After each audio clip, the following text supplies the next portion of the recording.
I think when you look back at what's happened over these past 4 years and you see new estates being built, refurbishment of old estates, the Commonwealth Park, the new schools, the university, you see bricks and mortar which signify the change.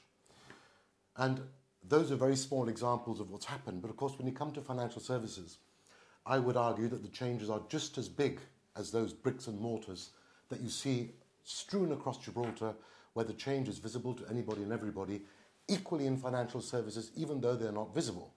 We promised to engage as senior executives. We did that. We promised to invest in marketing. We did that. We promised to properly resource the financial services department. We did that. We promised to consult and work with the private sector. We did that. So everything that we said that we would do, we have done. Ultimately, government is not the expert in financial services. The private sector is. And by working together with them, that has then led to a whole stream of legislation that has come in the last 4 years, creating new products, new lines of business for them to go and sell across the world. And what we've done in marketing, if you speak to anyone in the financial services sector, they will tell you that it has been nothing short of groundbreaking. We have put Gibraltar on the map in terms of financial services in areas that had never heard of us before, whilst not neglecting where we have traditionally worked, which is, of course, the United Kingdom and Switzerland. So we're going to new markets to tell them about what Gibraltar has, but we're not just going to one place once. We're going back and again and again. And the interesting thing about these things is that when you look back and, like we do, look at who's come with us, you will see that the numbers of private sector firms joining us on these marketing trips increases and increases and increases. Why? Because they are generating business for themselves and for Gibraltar. And as a government, what we seek to do is provide the sector with the biggest tools to be able to profit and make money from it. That is how Gibraltar grows. And that has been our marriage, if I can call it that, with the financial centre professionals.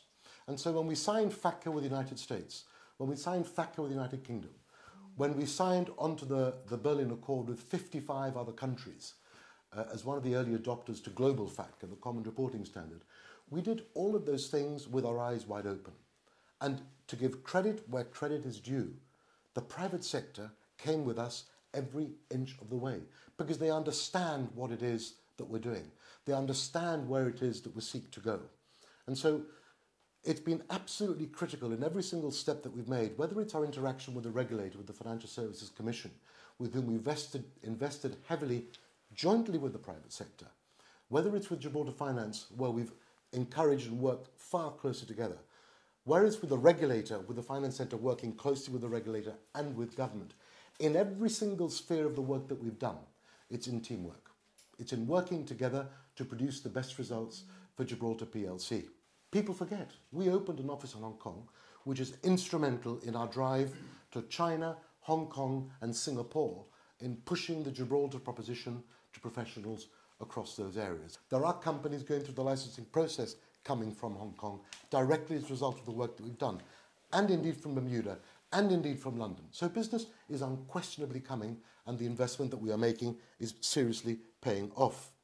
On the 16th of December in 2013, to launch the Gibraltar International Bank, for me, was the most important decision that we have taken in the past 4 years in terms of our financial services.